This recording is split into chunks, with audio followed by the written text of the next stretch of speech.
मेरे भाई, एक तो दुनिया में सजा है, फिर कयामत की सजा है, और वो ज्यादा सख्त है, वो ज्यादा सख्त है। हम लोगों ने ना हीले बहाने बड़े बनाए हुए हैं।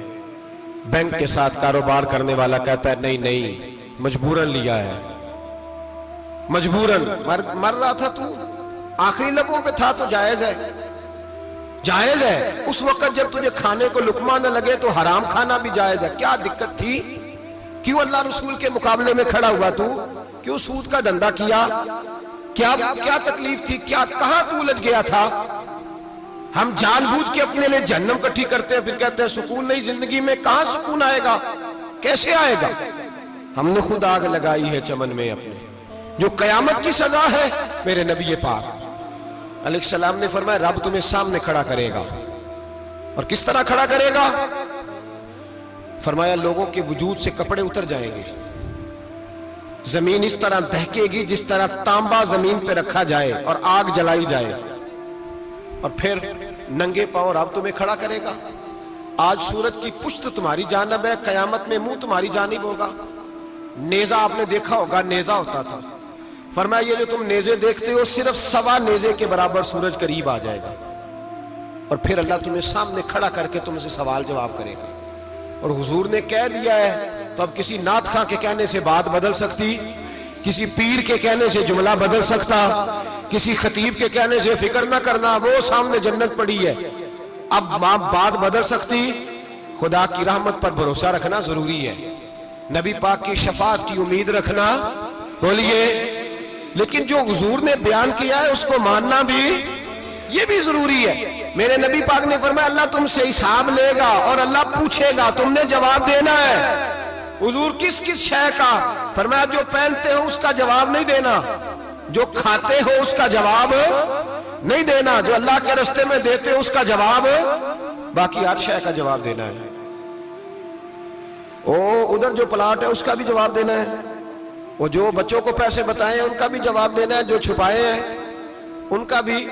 सुम्मा लतुसअलुन्ना यौमइज़िन अनिन नईम, जो कमेटी अपने मोहल्ले में डाली है उसका भी जवाब देना है, जो ससुराल के इलाके में अब्बा जी से चोरी डाली हुई है उसका जवाब भी, सबका जवाब देना है, तमाम हिसाब किताब। और अल्लाह फरमाते हैं मैं सामने खड़ा करके हर सवाल का तुझसे जवाब, तुझे हर सवाल का जवाब साहब। अच्छा, ये जो बड़े लोग थे वो हिसाब से डरते थे, हम छोटे लोग हैं, हम हिसाब से हम नहीं डरते, हम कहते हैं देखी जाएगी। बड़े लोग जो थे वो हिसाब से।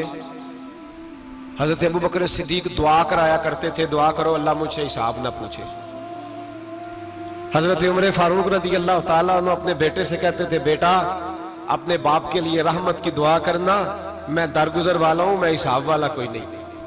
बड़े लोग डरते थे, बड़े लोग। हजरत उस्मान गनी कब्र पे खड़े होते थे तो दाढ़ी आंसुओं से भीग जाती थी। गुलाम कहते हैं हुजूर 3 दफा नबी पाक ने आपको जन्नत की बिशारत दी है, 3 दफा बिशारत दी है, तो आप क्यों इतना रोते हैं? उस्मान गनी फरमाते जिस रसूल ने मुझे जन्नती कहा है उसी महबूब ने मुझे फरमाया था उस्मान कब्र आखिरत की मंजिलों में से पहली मंजिल है। और आप फरमाते मेरे तो कमरे में दिया गुल हो जाए तो मुझे डर लगता है, इसमें तो मुकम्मल अंधेरा है। आप फरमाते खिड़कियां बंद हो तो दम घुटने लगता है, इसको तो दरवाजा ही कोई नहीं, रोशनदान तक नहीं। भाई जो बड़े थे वो डर रहे थे। मौला अली शेर खुदा नमाज का वुजू करके कांपते थे, कांपते। अली आप मरहब के सामने नहीं कांपे, खैबर का दरवाजा उखाड़ते नहीं कांपे, बदर ओहद खंदक हुनैन और खैबर में नहीं कांपे, तो यहां आप फरमाने लगे मालिक के सामने जाते हुए डर आता है। बड़े लोग कांपते थे, बड़े लोग। आज एक फिक्र लेकर के जाना, एक सोच, जहां रोज रात को बेटे की टेंशन, बेटी की टेंशन, भाई की टेंशन, पोते की टेंशन होती है ना, एक टेंशन और अपने आज एक टेंशन बढ़ा लो, कब्र की टेंशन पैदा कर लो, कयामत की थोड़ी सी फिक्र कर लो, थोड़ी सी, एक लम्हे के लिए सही थोड़ा ख्याल पैदा करें। हजरत हसन बसरी नाम सुना हुआ है ना, ये हजरत अली के शागिर्द हैं, नबी पाक के घर में आ जाते थे कई दफा, बच्चे थे जब। हजरत हसन बसरी ताबी हैं, फरमाते खाना काबा में उम्रा करने गया, तवाफ़े काबा कर रहा था तो बड़ा अजीब मंजर हुआ, रात की तन्हाई हुई। उस वक्त कई दफा तवाफ बंद भी होता था, इसलिए कि रश कम होता था तो रात को सब सो जाते। कहते रात जरा गहरी हुई तो लोग अपना अपना खेमा लेके जाते थे। अब तो होटल है ना, तो खेमे लगते थे, लोग खेमा लेके जाते थे, जहां जगह मिलती थी खेमा लगा के रहते थे। फरमाते मैं रात को सोया खेमे में, एक दर्दनाक आवाज आई, मीठी है धीमी है पर दर्द बड़ा है। कोई रोने वाला रो के कहता है अल्लाह हिसाब कयामत में मुझसे ना लेना, ऐ अल्लाह तन्हाई में जितना मर्जी हिसाब लेना पर लोगों के सामने ना लेना। और फिर कहता है अल्लाह फजल तो तब करे जब तू मेरा हिसाब पूछे ही ना। फिर चंद मिनट गुजरे तो फिर वो रोने लगा, मेरे कानों में आवाज आई, कहने लगा अल्लाह हिसाब तो उनका लिया जाता है जो हिसाब के काबिल होते हैं। आला हजरत कहते हैं ना रजा से तू क्या हिसाब लेगा, रजा भी किसी हिसाब में है। ऐ अल्लाह मैं काबिल नहीं, मुझसे हिसाब ना लेना। कहते थोड़ी देर गुजरी तो फिर वो रोने लगा, फिर जरा सांस संभले तो फिर कहने लगा ऐ अल्लाह मैं तो लोगों को कोई बंदा हिसाब पूछ ले तो नहीं दे सकता, मैं तुझे कैसे हिसाब दूंगा। फिर तड़पने लगा। कहते थोड़ी देर गुजरी तो फिर एक लफ्ज उन्होंने कहे, रोने वाले ने, कहने लगे अल्लाह देख तेरे महबूब का फरमान है जो माफी मांगे तो उसे माफ कर दिया करता है। ऐ अल्लाह मैं माफी मांगने आया हूं और मस्जिद नहीं आया, मैं काबातुल्लाह ही आ गया हूं। कहते हैं वो इतना रोए कि चीख आई उनकी, और जब धड़ाम से कोई जमीन पे गिरा तो मैं परेशान हुआ कि अब तो बेहोश हो गया। फरमाते हैं मैं जोर से उठा फटाफट और उस शख्स की तरफ बढ़ा। मेरे दिल में ख्याल है कोई गुनाहगार है बेचारा, तो चलो मैं भी दुआ करता हूं, इसको कहता हूं बेटे फिक्र ना कर, अल्लाह तेरी मदद करेगा। फरमाते मैं गया इस नीयत के साथ कि मैं कहूंगा चलो उठो तुम भी दुआ करो, मैं भी करता हूं, अल्लाह हमसे हिसाब ना पूछे। कहते मैं गया तो वो शख्सियत बेहोश पड़ी थी, काले स्याह बाल उनके चेहरे पे बिखरे हुए थे। कहते लोगों जब मैंने जुल्फे हटाई चेहरे से तो मेरा वजूद कांपने लगा, आसमान टूट पड़ेगा, जमीन फट जाएगी, सितारे बिखर जाएंगे, आज बह जाएंगे समुंदर। फरमाते मेरी चीखें निकल गई, ये कोई गुनाहगार तो नहीं, ये तो हजरत फातिमा के पोते इमाम ज़ैनुल आबिदीन है, ये तो इमाम हुसैन का वो बेटा है जो करबला में तन्हा बचे थे। फरमाते मैं इमाम का चेहरा देखा तो भाग के आया और मैंने अपनी दाढ़ी उनके पैरों के साथ मस की और मैंने कहा हुजूर उठिए। इमाम उठे तो मैंने कहा शहजादे तेरे तो इशारे से अल्लाह कई गुनाहगारों को बख्शेगा, तेरी तो दुआ से अल्लाह बख्शेगा, ये क्या कर रहे हो। तो इमाम ज़ैनुल आबिदीन कहने लगे हसन बसरी इधर आ यार, इधर आओ बुजुर्ग हो, मेरे दादा के पास रहने वाले हो, मैंने ना आज ही सुना है कि उसका अजाब बड़ा सख्त है, आओ मेरे लिए दुआ करो, अल्लाह पाक मुझसे हिसाब ना पूछे। कहा हुजूर ना करें। अब फरमाने लगे तुझे नहीं पता कुछ चीजें ऐसी हैं कि रब ने अगर हिसाब पूछा तो मैं वाकई जवाब नहीं दे पाऊंगा, चल कर मेरे लिए दुआ। कहते मैंने हाथ बांधे, हुजूर मैं नहीं करता, उठा कह। फरमाते मैंने हाथ उठाए, मैंने कहा अल्लाह तेरे रसूल का शहजादा है, ये तेरे रसूल का शहजादा है, ये कह रहा है तो फजल कर। ओ भाई जो बड़े थे वो तो तड़पते थे, सिसकते थे। बू अली हीती कहते खाना काबा में पत्थर पे सर रगड़ रगड़ के कोई बूढ़ा कह रहा था ऐ अल्लाह अव्वल तो हिसाब ना लेना, और अगर लेना तो मुझे अंधा करके उठाना, मैं तेरे नेक बंदों के सामने शर्मिंदा नहीं। इकबाल रो पड़े। इकबाल कुछ लोगों ने लिखा है ये आखिरी रुबाई है डॉक्टर इकबाल की, आखिरी, इसके बाद शायद उसने कलाम ने, कुछ सीरत निगारों का ख्याल है। इकबाल मदीने की तरफ मुंह करके कहने लगे तू गनी अजहर दो आलम मन फकीर, अल्लाह तू गनी है मैं तो फकीर हूं, रोज मख्शर उज्र हाय मन पजीर।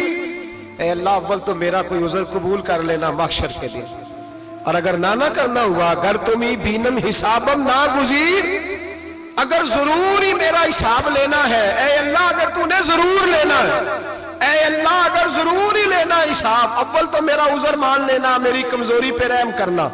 ऐ अल्लाह मेरे बुढ़ापे पर, मेरी कमजोरी पर रहम करना, अगर जरूर हिसाब लेना है अज निगाहे मुस्तफा पिन्हा बगीर, तो ऐ अल्लाह जरा हुजूर की निगाहों से ओझल करके लेना। ऐ अल्लाह मुझे शर्म आएगी।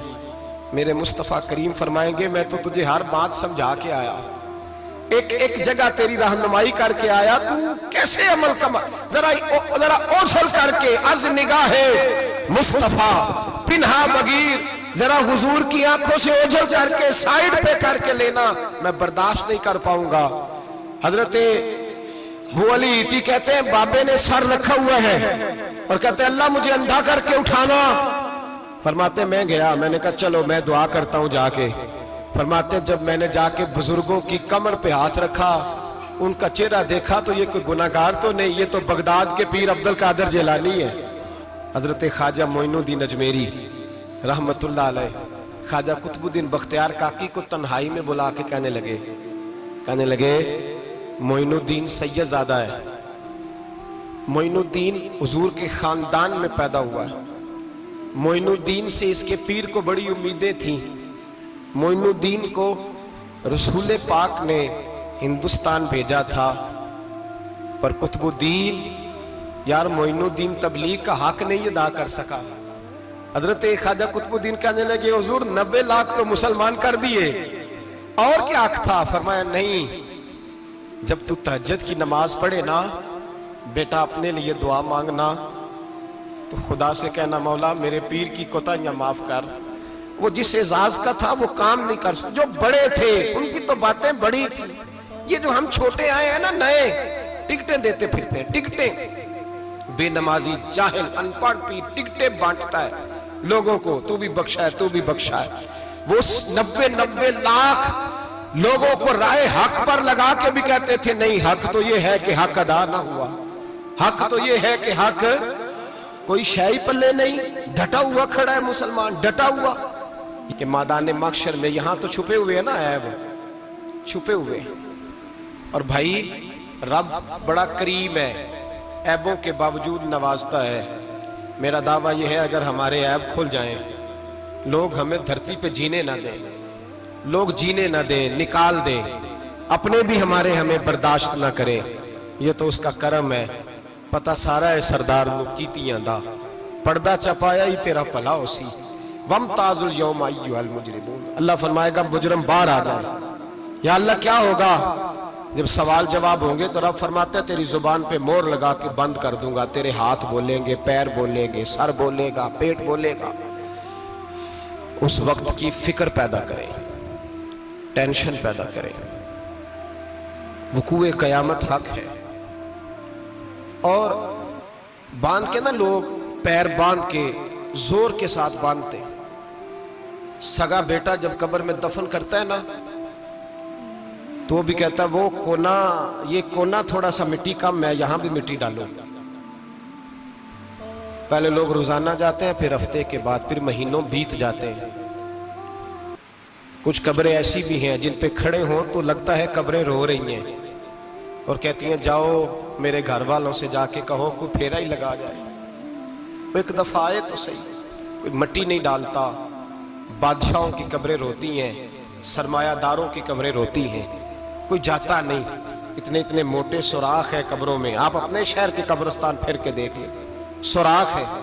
ओ भाई हजरत मौला अली शेर खुदा कब्रिस्तान गए तो पहले रोने लगे, फिर कहने लगे कब्रों वालों क्या हाल है तुम्हारा? तो आप फरमाते हैं मुर्दा मुझे अंदर से बोल के कहने लगा अली कफन फट गया, हड्डियां टूट गई, माल तो दे आए थे वारसों को पर हिसाब हमें देना पड़ रहा है, तू बता पीछे क्या हालात है? तो हजरत अली कहने लगे तुम्हारी बीवियों ने और निकाह कर लिए, तुम्हारे दोस्तों ने नए दोस्त बना लिए, तुम्हारी औलादों ने तुम्हारे बगैर जीना सीख लिया, तुम्हारी जायदादें बट गईं, तुम्हारा पैसा तकसीम हो गया। पहले तो कोई तुम्हारा नाम लेता था, अब तो तुम्हारा जिक्र खत्म हो गया। अब तो एक दो नस्ल तक तुम्हारा जिक्र था, अब तो तुम्हें याद ही कोई नहीं करता। कहते हैं लोग यहां कोई रहा करता था, यहां कोई हुआ करता था, अब तो तुम किस्सा पारीना किस्सा माजी हो गए। हिसाब का वक्त करीब है, करीब आ गया वक्त। अल्लाह फरमाते इक़्तरब लिन्नासि हिसाबुहुम वहुम फी गफलतिन मुरिदून। फरमाया हिसाब का वक्त करीब आ गया है तो अभी भी गाफल है। जुमातुल विदा, एक परेशानी लगाने का इरादा था, बड़ी परेशानियां पाली है, एक परेशानी और पाल लो। जिसको ये परेशानी लग जाए उसके अमल संवरने लग जाते हैं। ये परेशानी पाल लो कि अगर मुझे हिसाब देना पड़े। हजरत उमर का फरमान, आप फरमाया करते थे अपना हिसाब खुद कर लो, कबल इसके कि अल्लाह तुम्हारा हिसाब करे। खुद कर लो अपना हिसाब, खुद खाते ठीक करके रखो, चेक करके रखो। मेरी दुआ है अल्लाह पाक हमें उनमें शामिल करे जिनको वो माफ करने वाला है।